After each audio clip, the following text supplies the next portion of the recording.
வீட்டுல எதுவுமே இருக்காது. எங்க வீட்டுக்கு வந்தீங்கன்னா நீங்க வந்து புதுசா வீடு பால் காய்ச்சும் போது எப்படி இருக்கும் அந்த மாதிரி இருக்கும். ஒரு வாட்டி எங்க ஹெட்டே கூப்பிட்டு, இங்க பாருங்க, இவங்கள பாருங்க, அவங்கள பாருங்க, இவங்க எல்லாம் எப்படி ட்ரெஸ் பண்றாங்க, நீங்க ஏன் சரியாவே ட்ரெஸ் பண்ண மாட்டீங்க, ட்ரெஸ் பண்ண. சில பேர்லாம் வந்துட்டு நியூஸ் ரீடிங் பண்ண எல்லாருமே டிவோர்ஸ் பண்ணிடுவாங்க. என்கிட்ட எக்ஸ்ட்ரா காசு வீடு வாங்கலாம் கிடையாது. ஆனா என்ன தெரியும் பண்ணுவேன், வீடுங்கிறது வந்து ரெண்டாவது வீடு வாங்குறவங்களுக்கு அது ஒரு இன்வெஸ்ட்மெண்ட். ஆனா முதல் வீடு வாங்குறவங்களுக்கு அது ஒரு கனவு, ஒரு சாதனை, ஒரு பெருமை, அது எல்லாம் இமோஷன். அது இப்போ ரீசெண்டா எங்க அம்மாக்கு பிரெயின் ஆபரேஷன் பண்ணோம். 16 லட்சம் ஆகும் அப்படின்னு எடுத்தோடனே சொல்லிட்டாங்க. என்னதான் மீடியால இருந்தாலும் நாளைக்கு 16 லட்சம் வேணா என்கிட்ட எல்லாம் கிடையாது. அப்பா இறந்தது கூட அபியூஸ் பண்ணிருக்காங்க. அப்பா இப்பதான் நீ அனாதையா இருக்கே, இப்பதான் எனக்கு சந்தோஷமா இருக்குன்னு. இத வணக்கம் மேம். வணக்கம். எப்படி இருக்கீங்க? நல்லா இருக்கேன். நீங்க எப்படி இருக்கீங்க? நல்லா இருக்கேன் ma'am. First women's day wishes ma'am. Thank you. உங்களுக்கும் நன்றி. நீங்க ஒரு Bigg Boss celebrity, influencer, news reader, நிறைய அடையாளங்கள் இருக்கு. ஆனா உங்களோட அந்த வாழ்க்கை வந்து ஒரு நடுத்தர குடும்பத்து பெண்ணாதான் தொடங்குச்சு. அந்த கரியர் ஸ்டார்ட் பண்ண அந்த பயணம் பத்தி சொல்லுங்க. ஃபர்ஸ்ட் நான் இன்ஜினியரிங் தான் படிச்சேன். நான் வந்து ஒரு செகண்ட் இயரோ ஃபர்ஸ்ட் இயரோ படிக்கும் போது நான் நியூஸ் ரீடர் ஆகணும் அப்படின்னு நான் நினைச்சேன். அதுக்கப்புறமா வந்து இல்ல இன்ஜினியரிங் தான் பண்ணணும் அப்படின்னு வீட்டுல சொன்னனால அது, ஏன்னா அதுக்கு போன இது டிஸ்கண்டினியூ தான் பண்ணணும், டிகிரி கண்டிப்பா இருக்கணும்னு சொன்னால நான் என்ன நினைச்சேன், ஒரு ஆர்ட்ஸ் எடுத்துட்டு போலாமா அப்படின்ற மாதிரி யோசிச்சா அது பாசிபிள் எனக்கே தெரிஞ்சிருச்சு. அதனால திரும்பி இன்ஜினியரிங் 4 இயர்ஸ் கஷ்டப்பட்டு முடிச்சிட்டேன். லாஸ்ட் 8th செமஸ்டர் பண்ணும்போது அந்த ஸ்டடி ஹாலிடே வரும்ல, அந்த டைம்ல நான் சும்மா போயிட்டு ஆடிஷன் அட்டன் பண்ணலாம் அப்படின்னு சொல்லிட்டு அட்டன் பண்ணேன். 3 சேனல்ல அட்டன் பண்ணேன். அதுல இருந்து 3 சேனல்ல இருந்தும் கால் பண்ணிட்டாங்க.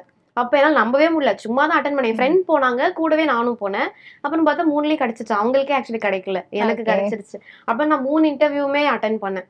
அதுல வந்து ஒரு இடம் எனக்கு கொஞ்சம் பெட்டரா சேஃபா தோணுச்சு. அதனால அந்த இடத்துல போயிட்டு நான் ஜாயின் பண்ணிட்டேன். இப்படிதான் பண்ணேன். அதுல ஜாயின் பண்ண அப்புறம் தான் எக்ஸாமே வந்தது. ஏன்னா ஸ்டடி ஹாலிடேலே உடனே ஜாயின் பண்ண சொல்லிட்டாங்க. நான் ஜாயின் பண்ணிட்டேன். அப்புறமா அது கொஞ்சம் லீவ் போட்டுட்டு அப்புறமா எக்ஸாம் மட்டும் அட்டன் பண்ணிட்டு வந்தேன். நான் எக்ஸாம் போகும்போது நான் ஆபீஸ்ல இருந்து போற மாதிரி அப்படி போயிட்டு இருந்தேன். அதுவே ஒரு மாதிரி புதுசா இருந்துச்சு. ஆனா அப்ப நியூஸ் படிக்க ஆரம்பிக்கல. அப்ப அப்சர்வேஷன்ல இருந்தேன், வேலை மட்டும் செஞ்சுட்டு இருந்தேன். அதுவே எனக்கு புதுசா இருந்துச்சு. நிறைய பேருக்கு தெரியாது நான் ஜாயின் பண்ணது, பட் எனக்கு ஒரு மாதிரி புதுசா இருந்துச்சு. எல்லாரும் வீட்டுல இருந்து வராங்க, நம்ம வந்து வேலைக்கு போயிட்டு வரோம் அப்படின்ற மாதிரி அப்படியே கெரியர் வந்து ஸ்டார்ட் ஆயிடுச்சு. நான் கொஞ்சம் கூட இன்ஜினியரிங் சம்பந்தப்பட்ட ஜாப்க்கும் இன்டர்வியூக்கு எதுவுமே போல, ஏன்னா முன்னாடி இது கிடைச்சிருச்சு இல்ல அப்படின்னு இதுலயே கண்டினியூ பண்ணிட்டேன். ஏன் அந்த நியூஸ் ரீடர் ஆகணும் அப்படின்ற ஒரு இது தோணி இருக்குல்ல, ஏதாவது ஒரு இடத்துல நியூஸ் பார்க்கும்போது அப்படியே ஒரு ஸ்பார்க் ஆயிருக்குல்ல, அது எதனால? எல்லாருக்குமே வந்து எல்லா ஆசைகளும் ஸ்கூல்ல இருந்து நிறைய ஸ்டார்ட் ஆகும். இப்ப இருக்க சின்ன சின்ன டேலண்ட் இருந்தாலும் அது மேபி ஸ்கூல்ல செஞ்சிருப்பாங்க. அந்த மாதிரி என் ஸ்கூல்ல வந்து நான் நியூஸ் ரீடரா இருந்தேன். ப்ரேயர் டைம்ல ஒரு சின்ன செக்மெண்ட் மட்டும் நியூஸ்ன்னு வச்சு எனக்காகவே தான் வச்சாங்க. ஆக்சுவலி அதை நல்லா பண்ணுவேன்னு சொல்லிட்டு எங்க தமிழையா வந்து அப்ப இப்படி காலைல ஒரு செக்மெண்ட் வைக்கலாம், அது நீ படி அப்படின்னு சொல்லிட்டு பண்ணாரு. நான் இப்ப கூட எங்கேயாவது நான் கெஸ்டா போனேன், நான் ஸ்கூல்ஸ்க்குலாம் நான் சொல்லுவேன், நீங்க அது வைங்க, மேபி அந்த டேலண்ட் இருக்க பசங்களுக்கு நமக்கு அது வரும்னு தெரியும். அதை நான் செஞ்சோன்னே எல்லா டீச்சர்ஸும் ரொம்ப பாராட்டுவாங்க. நிஜமாவே ஒரு நியூஸ் கேட்கற மாதிரியே இருக்கு, ஒரு சின்ன பொண்ணு படிக்கிற மாதிரி இல்லைன்னு. இது நடக்கும் போது நான் 8th ஸ்டாண்டர்ட் 9th ஸ்டாண்டர்ட் தான் இருப்பேன், ரொம்ப சின்ன வயசு தான். அப்போ இதெல்லாம் பண்ணும்போது எனக்கு ரொம்ப என்கரேஜிங்கா இருந்தது எல்லாரும் சொன்னதெல்லாம். அதுக்கப்புறம் நான் என்ன பண்ணேன், ஒரு லோக்கல் சேனல் ஒண்ணு இருக்கு, அந்த சேனல்ல அப்பா வந்து கொஞ்சம் எழுதிட்டுலாம் இருந்தார் நியூஸ்லாம். அந்த டைம் நான் போகும்போது அவங்க படிக்கிறத நேரில் அப்பதான் ஃபர்ஸ்ட் டைம் பார்த்தேன். அப்ப நான் 9th படிக்கிறேன். அப்ப எனக்கு ரொம்ப பிடிச்சிருந்தது, இப்படிதான் படிக்கணும். எனக்கு தமிழ் அப்ப இருந்தே நல்லா வரும், நான் ஸ்பீச் எல்லாம் பண்ணுவேன். நான் எல்கேஜில இருந்தே ஸ்பீச் எல்லாம் பண்ணுவேன், தமிழ் ஸ்பீச் பண்ணுவேன். ஸோ நான் ஃபர்ஸ்ட் ஸ்கூல் போன டைம்ல இருந்து 12th வரைக்கும் பண்றதுனால எனக்கு தமிழும் நல்லா வரும். நியூஸ் ரீடிங் இவங்க பண்ணதை பார்க்கும்போது எனக்கு ரொம்ப பிடிச்சிருந்தது. ஸ்கூல்லே எல்லாரும் பாராட்டுறாங்க. இதெல்லாம் சேர்ந்து எனக்கு வந்து அதை பண்ணணும், தமிழ் சார்ந்து ஏதாவது பண்ணணும்னு தோணுச்சு. ரொம்ப கவிதை எழுதுறதோ இல்ல உங்களை மாதிரி பெரிய ரிப்போர்ட்டரா இருக்கிறதோ பயமா இருந்தது. ஆனா நியூஸ்னா இருக்கிறது வாசிச்சா போதுமேன்ற மாதிரி ஒரு ஆறுதலா இருந்தது. அந்த மாதிரி ட்ரை பண்ணி அதோட கிடைச்சிருச்சு. நீங்க இதுல கடந்து வந்த ஒரு ஸ்ட்ரகிள்ஸ் இருக்கும், நம்ம ஒவ்வொரு இடத்துலயுமே நம்ம ஒரு வேலைக்கு வரோம்னா நிறைய ஸ்ட்ரகிள்ஸ் தாண்டி தான் வரோம். அப்படி நீங்க ஃபேஸ் பண்ண ஸ்ட்ரகிள்ஸ் என்னென்ன? எனக்கு வந்து என் ஸ்ட்ரகிள் எல்லாமே ஃபேமிலி சைட், ஃபினான்ஷியல் இது அந்த மாதிரி தான் இருந்துச்சே தவிர என்னோட வேலையில வந்து ஒரு ஸ்ட்ரகிள் பண்ணி வர மாதிரி எனக்கு எதுவும் அமையல. செய்யும் தொழிலே தெய்வம்னு சொல்லுவாங்கல்ல, தெய்வம் வந்து நம்மள அடுத்த லெவல் கூட்டிட்டு போனோம் நம்ம வேண்டுறோம், அந்த வேலையை நம்ம ப்ராப்பரா செஞ்சாலும் அது கூட்டிட்டு போயிடும். ஸோ அதுவே என்ன அடுத்தடுத்த லெவல் கூட்டிட்டு போயிடுச்சு. உங்களோட கரியர்ல உங்களோட கரியர் உங்க வாழ்க்கையில மாத்தின சில விஷயங்கள், ஒரு மேஜிக்கான, என் ஃபேமிலியில நான் இதெல்லாம் மாத்தினேன் அப்படின்னா என்னென்ன விஷயங்கள்லாம் உங்களோட கரியர்? ஃபேமிலியை நான் மாத்தினதா? உங்க ஃபேமிலியா இருக்கட்டும் இல்ல பர்சனலா நீங்க டெவலப் ஆன ஒரு விஷயமா இருக்கட்டும், இப்ப நம்ம சம்பாதிச்சு வீட்டுக்கு ஒரு பொருள் வாங்கி வச்சிருப்போம், அந்த பொருள் ரொம்ப நாளா வீட்டுல இருந்திருக்காது, நம்ம சம்பாதிச்சு அது ஒரு இடத்துல இருக்கும்போது அது நமக்கு ஒரு மாதிரி ஃபீல் ஆகும்ல, அந்த மாதிரி நீங்க உங்க கரியர்னால பண்ண விஷயங்கள் எல்லாமே அப்படிதானடா. ஜீரோல இருந்து தானே வந்தோம். நடுவுல ஒரு சின்ன டிப் வரும்போது எல்லாத்தையுமே கொடுத்துரும். வீட்டுல எதுவுமே இருக்காது. எங்க வீட்டுக்கு வந்தீங்கன்னா நீங்க வந்து புதுசா வீடு பால் காய்ச்சும் போது எப்படி இருக்கும் அந்த மாதிரி இருக்கும். சோ அடுப்புல 2 தட்டு 2 டம்ளர் அந்த மாதிரி வச்சு அதுலயே தம்பி சாப்பிட்டதுக்கு அப்புறம் நான் சாப்பிட்டு அந்த மாதிரி எல்லாம் இருந்திருக்கு. சோ நியூஸ்க்கு முன்னாடி நான் டியூஷன் எடுத்துட்டு இருந்தேன். சோ அந்த டியூஷன்லாம் போல நான் கண்ணாடி தான் வாங்கினேன். எங்க வீட்டுல கண்ணாடியே கிடையாது. யாரை சொன்னா நம்புவாங்கன்னு எனக்கு தெரியாது. நான் வந்து அந்த எப்போனா ஒரு 3-4 மந்த்ஸ்க்கு கிடையாது. ஏன்னா அப்பதான் இன்னொரு வீடு மாறி இருந்தோம். எடுத்துட்டு வரும்போது உடஞ்சு போச்சு. திரும்ப வாங்க முடியாம அப்படியே விட்டுட்டோம். இந்த குட்டிய முகம் மட்டும் பார்ப்போம்ல, இந்த கை சைஸ்ல அது மட்டும் தான் ஒண்ணு இருக்கும். நான் காலேஜ் கிளம்பும்போது அதுலதான் ஃபேஸ் பார்த்துட்டு போவேன். சோ ஃபேஸ் மட்டும் பொட்டு வைப்பேன், பவுடர் போடுவேன். ஆனா என் ட்ரெஸ் எப்படி இருக்கு, நான் முழுசா எப்படி இருக்கேன்னு எனக்கு தெரியவே தெரியாது. நான் அப்பதான் ஒரு புது 2 ட்ரெஸ் எனக்கு பெரியமா எடுத்து கொடுத்திருந்தாங்க. ரெட் கலர் ஒன்னு, கிரீன் கலர் ஒன்னு. நான் காலேஜ்க்கு இதை தான் மாத்தி மாத்தி போடுவேன். மண்டே ரெட்னா டியூஸ்டே கிரீன், திரும்ப வெட்னஸ்டே அதே ரெட், திரும்ப தேர்ஸ்டே அதே கிரீன். இந்த 2 ட்ரெஸ் நான் மாத்தி மாத்தி ஆனா விமர்சனம் வந்திருக்கும்ல காலேஜ் டைம்ல. என்ன சொல்றாங்க, நம்ம அதெல்லாம் கவனிக்க மாட்டோம், படிக்க தானே போறோம், அதெல்லாம் நம்ம கவனிக்க மாட்டோம், இந்த மாதிரி இருக்கும். டியூஷன் போனதுக்கு அப்புறம், டியூஷனுக்கு முன்னாடி நான் என் ஃப்ரெண்டு வீட்டுக்கு அரியர் எக்ஸாமுக்கு படிக்க போனேன். ஒரு அரியர் வச்சிருந்தேன், அது அவன் நல்லா சொல்லி தருவான்னு சொல்லிட்டு அவ வீட்டுக்கு போயிருந்தேன். அப்போ வீட்டு பெட்ரூம் வந்து ரெஸ்ட் ரூம் இருக்கும். ரெஸ்ட் ரூம் யூஸ் பண்ணி நகரும் போது அப்போ பீரோலயே ஒட்டி ஒரு கண்ணாடி இருக்கும்ல, அந்த கண்ணாடி இருந்துச்சு. பார்த்துட்டு இந்த ரெட் கலர் சுடர் நல்லா இருக்கே, இன்னும் இத்தனை நாள் நமக்கு தெரியவே இல்லையே அப்படின்ற மாதிரி இருந்துச்சு. ஏன்னா நான் ஃபுல்லா பார்த்ததே கிடையாது. அதுல ஒரு 4 மந்த்ஸ் கிட்ட கண்ணாடியே இல்லை. அப்ப நம்ம வாங்கணும் கண்ணாடி அப்படின்னு நினைச்சிட்டு அதுக்கப்புறமா டியூஷன் கிடைச்சு ஃபர்ஸ்ட் மந்த் சேலரி நான் முதல்ல ஒரு பெரிய லென்த் கண்ணாடி தான் ஒன்று வாங்கினேனே. ஸோ அந்த மாதிரி இருந்து முதல்ல நான் நியூஸ் 7 சேனல்ல இருக்கும்போது எங்களுக்கு வந்து இன்க்ரிமெண்ட் டபுள் போட்டாங்க. நம்ம சேலரி டபுள் தீபாவளி அது மாதிரி ஃபர்ஸ்ட் அது ஒரு வருஷம் தான் போட்டாங்க, பட் எல்லாருக்கும் அப்படி போட்டாங்க. அப்போ அந்த எக்ஸ்ட்ரா காசை வச்சு முதல்ல வந்து வாஷிங் மிஷின் வாங்கினேன். எல்லார் வீட்லயும் ஃப்ரிட்ஜ் தான் வாங்க நினைப்பாங்க, நான் வாஷிங் மிஷின் வாங்கினேன். சர்ப்ரைஸா வாங்கிட்டு வந்தேன். அப்ப கூட எங்க அம்மா பார்த்துட்டு, நீ ஏன் ஃப்ரிட்ஜ் வாங்கல, நான் எவ்வளவு கஷ்டப்பட்டு சமைக்கிறேன், நீ வாங்கியிருந்தா ஏதாவது ஸ்டோர் பண்ணி வச்சிருப்பேன் அப்படிம்பாங்க. ஆனா என் மனசுல என்ன இருந்ததுன்னா, எங்க அம்மா நைட் 2 மணிக்கெல்லாம் எழுந்து துணி துவைப்பாங்க. ஏன்னா எங்க அம்மாவும் வேலையை விட்டு வருவாங்க. எங்க அம்மா வந்து ஒரு ஐ ஹாஸ்பிட்டல்ல வந்து ஒர்க் பண்ணிட்டு இருந்தாங்க. ரொம்ப சின்ன ஜாப் தான் அது, கோஆர்டினேட்டர் மாதிரி ஒர்க் பண்ணிட்டு இருந்தாங்க. சோ அவங்களே டயர்டா வருவாங்க. காலையில என் தம்பி ஸ்கூல் போகணும், நான் காலேஜ் போகணும். அதுக்கு என்ன பண்ணுவாங்க, ஒரு 2 o'clock போல எழுந்துச்சு என் தம்பி யூனிஃபார்ம்லாம் உட்காந்து துவைச்சிட்டு இருப்பாங்க. அப்ப நான் தூங்கி எழுந்துச்சு பார்த்தா என்ன லைட் எல்லாம் போட்டிருக்கேன்னு பார்த்தா பாத்ரூம்ல துவைச்சிட்டு இருப்பாங்க. எங்க பாத்ரூம் ரொம்ப குட்டி. இப்ப இந்த 2 சோஃபாவோட இன்னும் கொஞ்சம் எக்ஸ்ட்ரா போட்டா அவ்வளவுதான். அதுல நின்று துணி துவைப்பாங்க. உட்கார்றது வீட்டுல உட்கார்ந்து இருப்பாங்க, கை மட்டும் பாத்ரூம்ல இருக்கும். அந்த மாதிரி குட்டி இடம் தான். சோ அதுதான் என்ன பாதிச்சது. எனக்கு என்னன்னா எங்க அம்மா அப்படி நைட்டு துவைக்க கூடாது, அவங்க வந்து எல்லா துணியும் துவைச்சிட்டு ஃப்ரீயா இருக்கணும் அப்படி நான் நினைச்சு அதை வாங்கினேன். சோ அப்படி ஒண்ணு வாங்கினேன். அதுக்கு அடுத்து இமீடியட்டா தீபாவளி முடிஞ்சோடனே பொங்கல் வந்தது. ஸோ பொங்கலுக்கு இஎம்ஐ போட்டு ஃப்ரிட்ஜ் வாங்கினேன். இப்படிதான் வீட்டுல ஒண்ணா சேர்ந்தது. சோ அப்பவே எனக்கு அது மேஜிக்கா இருந்தது. இப்போ ஒரு கரியருக்குன்னு நம்ம உள்ள வரும்போது ஒவ்வொரு விஷயங்கள் நம்ம சேஞ்ச் பண்ண வேண்டியது இருக்கும். சிலர் வந்து ட்ரெஸ்ஸிங் மாத்திருப்பாங்க, சிலர் கம்ப்ளீட்டா அவங்களோட பாடியை மொத்தமா மாத்திருப்பாங்க, சிலர் டயட் இருந்து வெயிட் லாஸ் பண்ணிருப்பாங்க. உங்களோட கரியருக்காக நீங்க மெனக்கிட்ட இல்ல மெருகேத்திக்கிட்ட மாத்திக்கிட்ட விஷயங்கள் என்னன்னு? எதுவுமே இல்லடா, எதுவுமே மாத்தது கிடையாது. ஆனா முன்னாடி நான் ரொம்ப அண்டர் ட்ரெஸ்டா இருப்பேன். சுத்தமா நான் சரியாவே ட்ரெஸ் பண்ணவே மாட்டேன். நான் எப்பயுமே வந்து ஃபர்ஸ்ட் சேனல் சொல்றேன், நான் 5 months அந்த சேனல்ல இருந்தேன். 5 monthsமே டி நகர்ல போனீங்கன்னா 100 rupees குர்த்தி கிடைக்கும். நான் அந்த குர்த்தி தான் வாங்குவேன். ஏன்னா அதுல வந்து ஒரு நாளைக்கு 4 நியூஸ் படிக்கணும், 4 நியூஸ்க்கு 4 ட்ரெஸ் போடணும்னு சொல்லுவாங்க. வேற 4 ட்ரெஸ் போடணும்னு சொல்லுவாங்க. இப்படி நான் 30 நாளும் படிக்கிறேன். 30 நாளும் 4 ட்ரெஸ். நான் இப்பதான் காலேஜ் முடிச்சுட்டு வந்திருக்கேன். இந்த சேலரி வந்தாதான் என் ஃபேமிலியே நான் இது பண்ண முடியும். அதுவே ஜாயின் பண்ணோன்னே எப்படி நான் மாதிரி வாங்க முடியும்? நான் 100 rupees ட்ரெஸ் தான் வாங்குவேன். வீட்டுல இருந்து வரும்போதும் போட்டுட்டு வந்துடுவேன். அப்படியே நான் நியூஸ்ல உட்காந்து இப்படிதான் இருப்பேன்.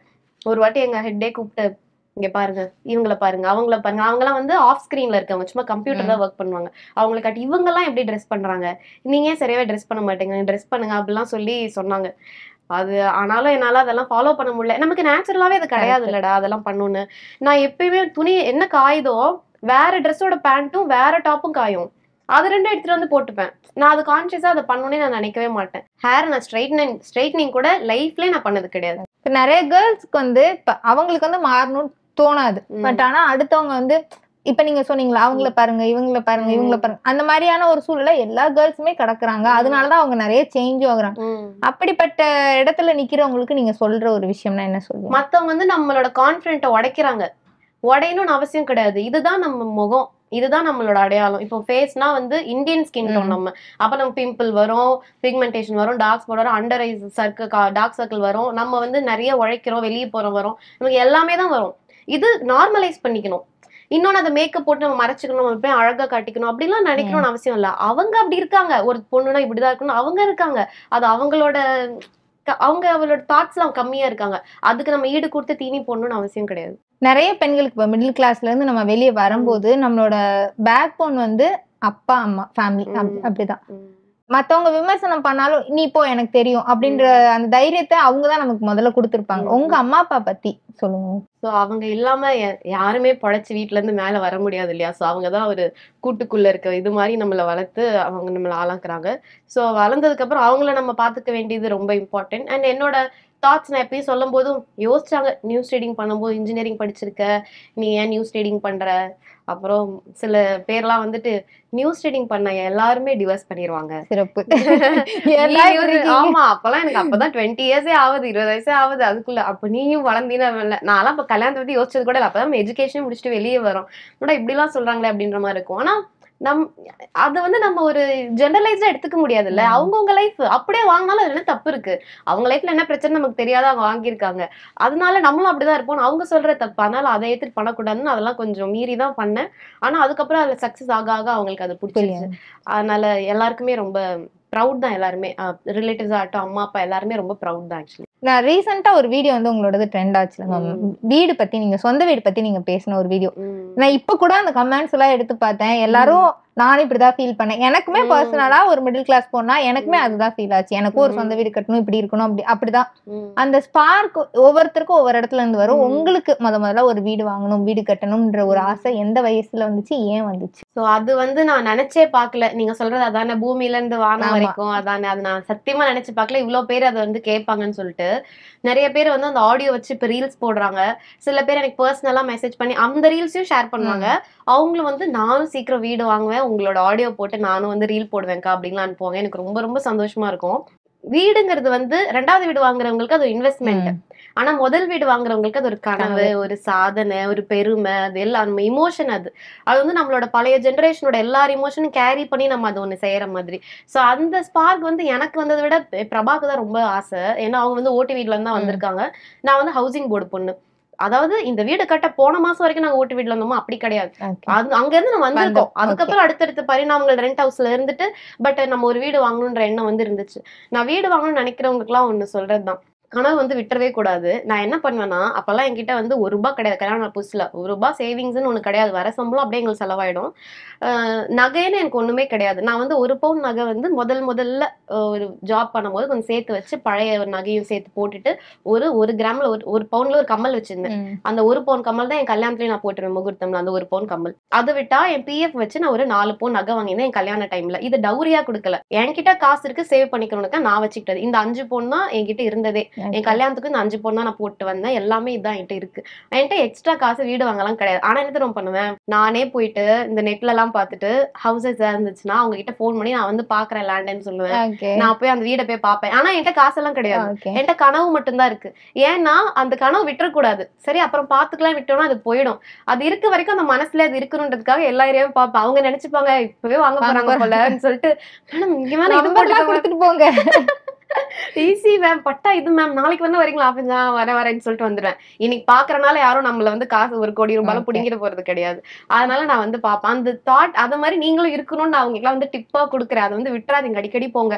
அட்லீஸ்ட் வந்து ஒரு நாலேஜ் கிடைக்கும். போன வருஷம் பார்க்கும்போது இந்த ரேட்டு, இந்த வருஷம் இந்த ரேட்டு, இந்த ஏரியாக்கு இந்த ரேட் சொன்னாங்க, ஏன் இந்த ஏரியாக்கு இவ்வளவு சொல்றாங்க அப்படின்ற டிஃபரன்ஸ் ஆகுது உங்களுக்கு வந்து தெரியும். சோ அந்த மாதிரிலாம் பண்ணிட்டு இருந்தேன். ஒரு கட்டத்துல வந்து இது என்னைக்கா இருந்தாலும் இதை நடத்தியே தீரணும் அப்படின்னு சொல்லிட்டு கொஞ்சம் சேவிங்ஸ் வந்தது. அப்புறம் லோன் எல்லாம் போட்டுதான் இந்த வீடு வந்து நாங்க வாங்கினது. பெரிய ஒரு ட்ரீம் வந்து இதுவா நம்ம இருந்துச்சு. ஒரே ஒரு குறை, எங்க 2 பேரோட அப்பா அதை பார்த்துதான் ரொம்ப சந்தோஷமா இருந்திருக்கும்னு. பட் எதுவுமே நம்ம கையில இல்ல இல்லையா? அட்லீஸ்ட் எங்க அம்மாக்களையாவது நாங்க சந்தோஷப்படுத்தணுன்றதுனால எங்க 2 அம்மாக்களை வச்சு செம்மையா அந்த ஃபங்க்ஷனை நாங்க பண்ணோம். ஆனா அதுக்குள்ள ரொம்ப ஸ்பெண்ட் பண்ணிலாம் பண்ணல. ஏன்னா எவ்வளவு சேமிச்சு அந்த வீடை வாங்கணும்னு தெரியும். ரொம்ப ஸ்பெண்ட் பண்ணி பண்ணல. சிம்பிளா எங்க வீட்லயே வந்து பண்ணோம். அந்த வீடியோ வந்து 5 நாள் ட்ரெண்டிங்ல இருந்தது யூடியூப்ல. அது வந்து என்னால மறக்க முடியாத விஷயம். ஏன்னா அது மக்கள் பாக்குறதுனாலதான் ட்ரெண்டிங்ல இருக்கு. அவ்வளவு பேர் எங்களை வந்து விஷ் பண்ணிருந்தாங்க. நான் ஃபர்ஸ்ட் என்ன நினைச்சேன்னா, வந்துட்டியா நீ பெரிய இதுவா, நீ வீடு வாங்கிட்டியா, வந்துட்டேன், நீ மீடியால இருக்கவன்ட்டு இருக்கும் அப்படிதான் நினைப்பாங்கன்னு நினைச்சேன். பட் அவங்க வந்து நம்ம எங்க இருந்து வந்தோம், நம்ம இது எவ்வளவு கஷ்டப்பட்டு வாங்கியிருக்கோம்னு தான் புரிஞ்சுக்கிட்டு அவ்வளவு பேர் அதுக்கு விஷ் பண்ணிருந்தாங்க. அது வந்து அன்ஃபர்கெட்டபிள் மொமெண்ட். அண்ட் எல்லாருக்கும் இது நடக்கணும். ஜென்ரலா இப்ப இந்த நெகட்டிவ் கமெண்ட் அப்படின்றது வந்து அவங்களால பண்ண முடியலன்ற ஒரு விஷயம் வைத்தறிச்சல் தான் அந்த கமெண்டா வர்றது. இப்ப நீங்க சொன்னீங்கல்ல நான் கல்யாணம் ஆகும்போது என்கிட்ட இந்த 4 பவுன் தான் இருந்தது. ஆனா நம்மள வெளிய இருந்து பாக்குறவங்களுக்கு அது தெரிஞ்சிருக்குமா என்னன்றது தெரியாதுல. அப்படி உங்களை விமர்சனம் பண்றவங்களுக்கு நீங்க சொல்ல விரும்புற விஷயம், வெளி தோற்றத்தை பார்த்துதான் நம்மள அவங்க இமேஜின் பண்ணிட்டு இவங்க இப்படிதான் அப்படின்ற மாதிரி நம்மள டீல் பண்றாங்கல்ல. விமர்சனம் பண்றவங்க எல்லாருமே நம்ம கிட்ட இருக்க ஏதோ ஒண்ணு அவங்க கிட்ட இல்லைன்னா தான் பண்ணுவாங்க. நம்மள விட அதிகமா இருக்கவங்க பண்ண மாட்டாங்க. ஏன்னா அவங்க அதுக்கு மேல இருக்கவங்கள பாப்பாங்க. நம்ம கிட்ட இருக்கிறது இல்லாம நம்ம கீழே இருக்கவங்க தான் பண்ணுவாங்க. சோ அவங்களுக்காக நான் ப்ரே தான் பண்ணிக்கிறேன். நீங்களும் வந்து என்னை விட பெரிய இடத்துக்கு போகணும். நான் ஒன்னும் பெரிய ஆள் கிடையாது. பட் நீங்க ஒருவேளை என்னை விட ஏதோ ஒண்ணு கம்மியா உங்களுக்கு இருக்குன்னா அதை தாண்டி நீங்க போகணும். உங்களுக்கு எல்லாமே கிடைக்கணும். ஆப்வியஸ்லி அப்ப அவங்க டிப்ரெஷன் எல்லாம் குறையும். டிப்ரெஷன்ல தான் எல்லாருமே விமர்சனம் பண்றது. இப்போ நிறைய பேர் பாத்தீங்கன்னா ஆபீஸ்ல செம்மையா திட்டு வாங்கியிருப்பாங்க. யார்கிட்ட காட்டுறதுன்னு தெரியாத ஹெட்டை திட்ட முடியாது. வீட்டுக்கு வந்து ஒய்ஃபை திட்டுவாங்க. சோ அந்த மாதிரிதான் அது. இவங்க எங்கேயோ ஒரு இடத்துல ஏதோ ஒன்று ஆயிட்டு வந்து அதை தீர்த்துக்கிறதுக்காக சோசியல் மீடியா ஓபன் பண்றதா, இன்டர்வியூ பாக்குறதா, ஆமா நீ சொல்லிட்டியா நீ பெரிய இவளா அவளா அப்படின்னு சொல்லிட்டு அப்பாடா அப்படின்னு அது அவங்களை அறியாம அது ஒரு மனநோய் மாதிரி ஆயிடும். அப்பதான் அவங்களுக்கு டோபமைனே சுரக்குது. அது அவங்களுக்கு ஹாப்பி ஹார்மோன் கொடுக்க ஆரம்பிச்சிருது. அப்போ அவங்களோட எல்லா ப்ரொடக்டிவும் குறைஞ்சிரும். இப்ப அந்த டைம்ல நம்ம ஏதோ ஒர்க் தான் பண்ணிட்டு இருப்போம். ஆனா அவங்க டைப் பண்ணிட்டு இருப்பாங்க. இது அவங்களுக்கு தேவையில்லாத பிரஷர். அவங்களை அறியாம. பிக் பாஸ்ல நீங்க இருந்தப்ப நாங்க அதிகமா கேட்ட வார்த்தைனா பிரபா அப்படின்னு தான். உங்க லைஃப்ல உங்களோட லவ் ஸ்டோரி பத்தி சொல்லுங்க. எப்போ அது வந்து ஸ்டார்ட் ஆச்சு? உங்க கல்யாணம் வரைக்குமான இது குட்டி ஸ்டோரியா? நாங்க 2 பேரும் ஒரே ஆபீஸ்ல ஒர்க் பண்ணோம். அந்த ஆபீஸ்ல நாங்க 3 years ஒர்க் பண்ணோம். ஆனா நியூஸ் ரீடிங் நான் நியூஸா வந்து சிஜி கிராஃபிக் டிசைனர் அனிமேஷன் பண்ணுவோம். ஸோ எங்க சேனலோட லோகோ இப்போ வந்து ஒரு சமையல் ஷோனா அதுல இருந்து அப்படியே கரண்டி வந்து இதெல்லாம் பண்ண அந்த கிராபிக்ஸ் எல்லாம் வரும்ல. ஒரு ஷோக்கு முன்னாடி டைட்டில் வரும் இல்லையா, அந்த டைட்டில் எல்லாம் பண்றது அவங்கதான். அப்புறம் நிறைய மூவிஸ்க்கு எல்லாம் டைட்டில் பண்ணி கும்கி, காஞ்சனா அதுக்கு டைட்டில், அப்புறம் அந்த பேயோட எஃபெக்ட்ஸ் அதெல்லாம் பண்ணுவாங்க. அந்த மூவிஸ்லயே ஒர்க் பண்ணிருக்காங்க. ஸோ ஆனா 3 years எங்களுக்கு எந்த ஃப்ரெண்ட்ஷிப்பும் கிடையாது, நாங்க பேசுனதும் கிடையாது. ஆனா உங்களை மாதிரிதான் பக்கத்துல உட்காந்துருப்போம். அவங்க அங்க சிஸ்டம்ல இருப்பாங்க, இந்த சிஸ்டம்ல இருப்போம், பேசிக்கிட்டு எல்லாம் கிடையாது. பட் திடீர்னு எங்க காமன் ஃப்ரெண்ட் ஒருத்தவங்க எங்களை சும்மா அப்படியே கலாச்சிட்டே இருந்தாங்க. என்ன அனிதாவை சொல்றீங்களா? அவங்க கேட்டாங்களாம் ஆபீஸ்ல யாரு நல்லா அழகா இருக்காங்க அப்படின்னு கேட்டா, அவன் தெரியாதனமா என் பேரை எப்படி கண்ணு தெரியாம சொன்னான்னு தெரியல. அதுல இருந்து என்ன அனிதான்னு சொல்றேன், நான் அனிதாவை கவனிக்கிறியா அப்படின்ற மாதிரி கேட்டு அவங்க கலாய்க்க என்னையும் கலாய்ப்பாங்க. பிரபா என்ன தெரியுமா சொன்னா, இப்படி சொன்னா அப்படின்னு சொன்னோடனே அவங்களால நாங்க பாட்டுக்கு தான் இருந்தோம். அந்த காலேஜ் பசங்க பண்ணுவாங்கல்ல, அவனுங்களா சொல்லி கூப்பிடுறது சொல்லி அவங்க ஃபீலிங் வர வச்சிருவாங்கல்ல, அந்த மாதிரி பண்ணிட்டு நாங்க சும்மா கேஷுவலா பேச ஆரம்பிச்சோம். அப்படி லவ் பண்ணிட்டோம். எத்தனை வருஷம் ஆச்சு கல்யாணம் பண்ணிக்கிறதுக்கு? 3 வருஷம் ஆச்சு. 3 வருஷம் கழிச்சு தான் கல்யாணம் பண்ணோம். அதுவுமே நாங்க ஆக்சுவலி பண்ணிருக்க மாட்டோம். மேபி நான் போன வருஷம் தான் கல்யாணம் பண்ணிருப்பேன். அப்ப பண்ணாம இருந்திருந்தா. அப்பதான் அவங்க டாடி கேன்சர் வந்தது. சோ அப்பதான் அவங்க பாசிட்டிவ். அதனால அது 1 yearக்குள்ள பண்ணணும்ன்றனால 3 yearsல நாங்க வந்து கல்யாணம் பண்ணி. பிரபாவோட லவ் லாங்குவேஜ் வந்து எனக்கு என்ன பிஸி ஒர்க் இருந்தாலும், ஹவுஸ் ஹோல்ட் ஒர்க்கா இருந்தாலும் சரி, மத்த ஒர்க்கா இருந்தாலும் சரி, அவன் வந்து டேக் கேர் பண்ணிப்பான். அண்ட் இன்னொரு லவ் லாங்குவேஜ் மாறி மாறி எங்க அம்மாக்களை நாங்க நல்லா பாத்துக்கிறது. ஏன்னா எங்க அப்பாக்களை நாங்க மிஸ் பண்ணிட்டோம். ஏன்னா அவங்களும் எதிர்பார்க்கல கேன்சர் வரும்னு சொல்லிட்டு, நானும் எதிர்பார்க்கல சடனா இந்த மாதிரி ஆகும்னு சொல்லிட்டு நானும் எதிர்பார்க்கல. சோ எங்க அம்மாக்களை நாங்க மறுபடியும் மிஸ் பண்ணிடக்கூடாது. உன் அம்மாவை நீ நல்லா பாத்துக்கோ, அதுக்கு நீ பாத்துக்கோ, நான் தடையா இருக்க மாட்டேன், நானும் பாத்துப்பேன். என் அம்மாவை நான் பாத்துக்கும் போதும் நீயும் இருக்க மாட்டேன், நானும் பாத்துப்பேன். அந்த மாதிரி எங்களுக்குள்ளேயே அதை நாங்க சொல்லி வச்சுக்காம எங்களுக்குள்ளேயே நாங்க ஃபாலோ பண்ற ஒரு விஷயம். இப்ப ரீசெண்டா எங்க அம்மாக்கு பிரெயின் ஆபரேஷன் பண்ணோம். அதுக்கு சொன்ன உடனே 16 லட்சம் ஆகும் அப்படின்னு எடுத்தோடனே சொல்லிட்டாங்க. என்னதான் மீடியாலாம் இருந்தாலும் நாளைக்கு 16 லட்சம் வேணும்னா என்கிட்ட எல்லாம் கிடையாது. நாங்க ரொம்ப கஷ்டப்பட்டு எல்லார்கிட்டயும் நகையெல்லாம் வாங்கி அப்புறம் அவங்க கிட்டயும் பேசி குறைச்சு அப்படிதான் நாங்க வந்து நகையை அடமானம் வச்சுதான் அம்மா உயிரை காப்பாத்தினேன். அதுல பிரபா ஒரு பெரிய பங்கு. ஏன்னா எத்தனை பேர் அப்படி இருக்காங்க எனக்கு தெரியல. ஒய்ஃப்கா இன்னைக்கு வரைக்கும் அம்மாவுக்கு மாசம் மாசம் நான் தான் வாடகை கொடுக்குறேன், கரண்ட் பில் கட்டுறேன். தம்பி வெளியே போயிட்டு வந்தானா, அவன் இப்பதான் காலேஜ் முடிச்சான், வெளியே போயிட்டு வந்தானா பெட்ரோல் முதற்கொண்டு என்கிட்ட தான் கேட்பான், நான் தான் கொடுக்குறேன். சோ அதுக்கு எத்தனை ஹஸ்பண்ட் மாசம் மாசம் 4 வருஷமா பண்றதுக்கு அக்செப்ட் பண்ணுவான்னு எனக்கு தெரியாது. சோ எங்க அம்மாக்களை நாங்க பாத்துக்கிறதா எங்க லவ் லாங்குவேஜ். 2 பேர்ல யார் வந்து ரொம்ப ஷார்ட் டெம்பர், டக் டக்குன்னு கோவப்படுறது அந்த மாதிரி? நீங்க தானே? எந்த விஷயத்துக்கெல்லாம் சண்டை போடுவீங்க? அவன் வந்து பர்ஃபெக்டா இருப்பான் பயங்கரமா. அதனால வந்து பர்ஃபெக்ஷனுக்காக சண்டை போடுவான். நான் வந்து பர்ஃபெக்டா இருக்க மாட்டேன். என்னடா அவங்க கிட்ட நான் பேசிக்கிறேன், கொஞ்சம் லேட்டா போனேன், அந்த மாதிரி மத்த விஷயத்துலயுமே சரி சாப்பிடலன்னா அவனுக்கு கோவம் வரும். கரெக்டா சாப்பிட்டுறணும். நான் பிரேக்ஃபாஸ்டே சாப்பிட மாட்டேன். அதுக்கு திட்டுவான். சரி பரவாயில்ல விடு, என் உடம்பு தானே போகுது என்னன்னு. நான் கொஞ்சம் ஓவரா தான் சொல்றேன், அப்படி இருக்க கூடாது, அவன் சொல்றதான் கரெக்ட். இருந்தாலும் அந்த மொமெண்ட்டுக்கு சொல்லிடுவேன். இன்னொன்று 2 பேரும் சண்டை போடும்போது ஒருத்தர் கொஞ்சம் அமைதி காக்கணும்னு சொல்லுவாங்கதான். ஆனா அவன் எப்படி பண்ணுவானா, சண்டை போடும்போது ரொம்ப அமைதியா இருப்பான். இன்னும் ட்ரிகர் பண்ணி பிரஷர் ஆக்கும். நான் இவ்வளவு தூரம் பேசுறேன், என்ன கம்னு இருக்க அப்படின்னு அப்படியே கை கட்டிட்டு அப்படியே பாத்துட்டு இருப்பான். அதுவே டென்ஷன் ஆகும்.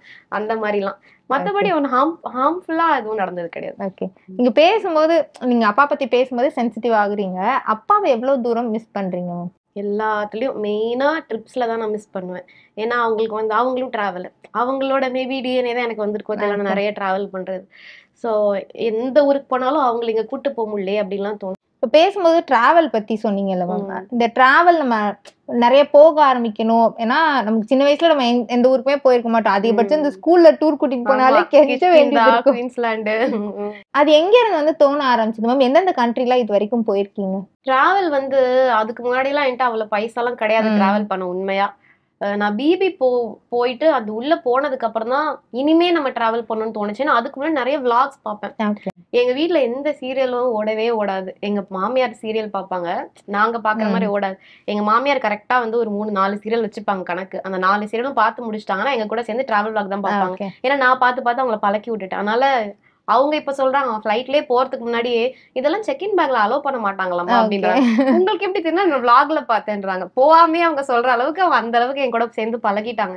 நான் பிபில இருக்கும்போது தான் இத்தனை நாள் நம்மளால எங்கேயும் போக முடியல. நம்ம அப்பா மட்டும் ட்ரெயின்ல எல்லா இடம் போயிட்டு வராங்க. நம்ம அப்பா ஃபிளைட்ல கூட்டிட்டு போகணும்னு நினைச்சு நான் உள்ள இருக்க கண்டஸ்டன்ஸ் எல்லாம் பேசுவேன். நீங்க எந்த ஊர் போயிருக்கீங்க, இதே எவ்வளவு, சும்மா இந்தியாவில கூட கூர்க்கு எவ்வளவு, காஷ்மீருக்கு எவ்வளவுன்னு எல்லார்ட்டும் கேட்டு மனசுலயே ஒரு கணக்கு போட்டுப்பேன். இவ்வளவுமா, அப்ப போனோடனே இந்த ஊர் போல அப்படிலாம் நான் கணக்கு போட்டுப்பேன். வெளியே வந்தோடனே அதை இழந்ததுக்கு அப்புறமா இப்ப எங்க அம்மா மட்டும்தான் எனக்கு இருக்காங்க. அப்பா இழந்த மாதிரி அம்மாவை இழந்துடக்கூடாது. சோ அம்மாவை இருக்கும்போது அம்மாவாச்சும் சந்தோஷமா வச்சுக்கணும். ஆக்சுவலி எங்க அம்மாக்கு டிராவல் பிடிக்காது. இப்ப பிரபா என்ன சொல்லுவானா, உங்க அப்பாவுக்கு பிடிக்கும்னு ஆசைப்பட்டேன். எங்க அம்மா உனக்கு என்ன வேணும்னு கேட்டா எனக்கு கடாய் வாங்கி கொடுன்னு கேட்பாங்க. எனக்கு வந்து மீன் வறுக்க சட்டி வாங்கி கொடுன்னு கேட்பாங்க. நான் உன்னை ஃபாரின் கூட்டு போறேன்றேன், நீ என்ன கடாய் கேட்கறேன்னா பிரபா சொல்லுவான் அவங்களுக்கு அதான் பிடிச்சிருக்கு.